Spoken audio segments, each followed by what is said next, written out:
राज्य के मुख्यमंत्री देवेंद्र फडणवीस ने नागपुर के शीतकालीन अधिवेशन में बड़ी घोषणा की थी। धान उत्पादक किसानों को प्रति हेक्टेयर 20,000 रुपए बोनस दिया जाएगा, लेकिन इस घोषणा को अब 6 महीने से अधिक समय बीत चुका है और किसानों के खातों में अभी तक एक भी रुपया नहीं आया है। राज्य भर के 5,48,782 किसान आज भी इस बोनस के इंतजार में है।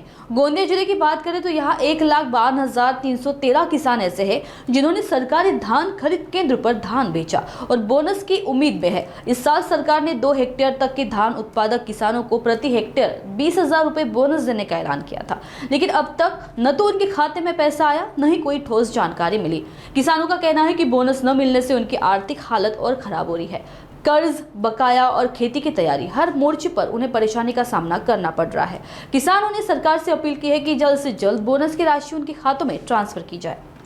महाराष्ट्र शासन सत्तेत येऊन अनेक महिने झालेले आहेत आणि बोनसची आणि शेतकऱ्याला कर्जमुक्त करण्याची घोषणा केलेली आहे आणि अशा स्थितीमध्ये महाराष्ट्रामध्ये तांदूळ पिकवणारा जिल्हा गोंदिया, भंडारा, गच्चूर जिल्हा आणि भंडारा जिल्हा आहे।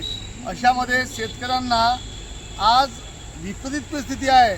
अवकाळी पाऊस पडलेला आहे, अनेक नुकसान झालेलं आहे, शेतकरी हवालदिल झालेला आहे आणि ह्या शेतकऱ्यांना जर शासनाने मदत केली नाही, ज्या प्रकारची घोषणा शासनाने केली, जर शासनाने आपण केलेल्या घोषणेनुसार यांना बोनस आपण 8 ते 10 दिवसात दिला नाही, कदाचित महाराष्ट्रात, विदर्भात, पश्चिम महाराष्ट्र आणि ज्या जिल्ह्यामध्ये आज शेतकरी आत्महत्या करत होत्या त्यापेक्षा ही विपरीत बिकट परिस्थिती आपल्या विदर्भामध्ये होणार आहे आणि याची परिस्थिती मान्य देवेंद्रजीने आपण घोषणा केल्याप्रमाणे कुठल्या प्रकारचं पालन केलं नाही।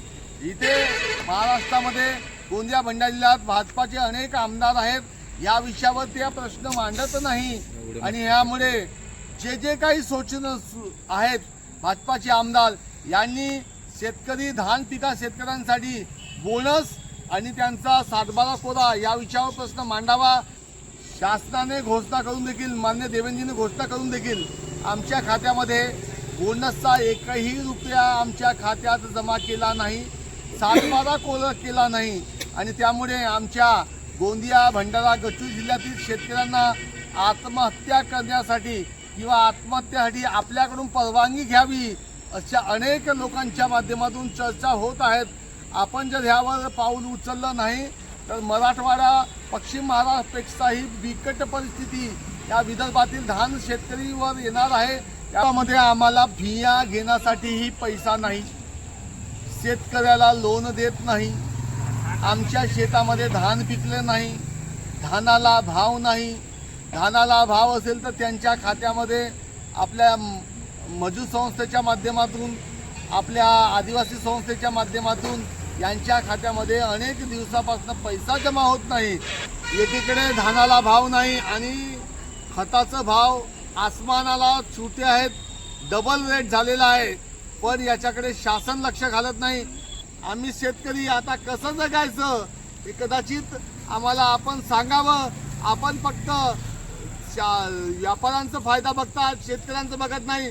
जो आपल्याला अन्न देतो, जो आपण तांदूळ भात खातो, त्यातला तुम्ही मोबदला देण्याची मानसिकता ठेवत नाही। आम्ही शेतकऱ्यांनी आता मरण्याची